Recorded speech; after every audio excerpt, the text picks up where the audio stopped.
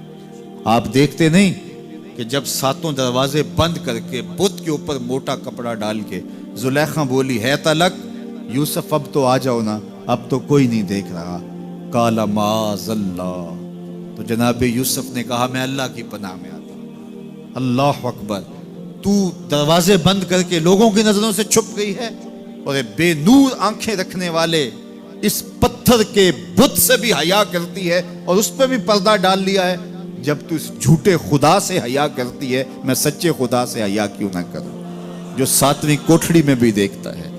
اتنی روشنیاں برسی کہ گناہ کا تصور بھی محال ہو، تو یہ یقین کہ میرا اللہ مجھے دیکھ رہا ہے، یہ انسان کی زندگی میں نظم پیدا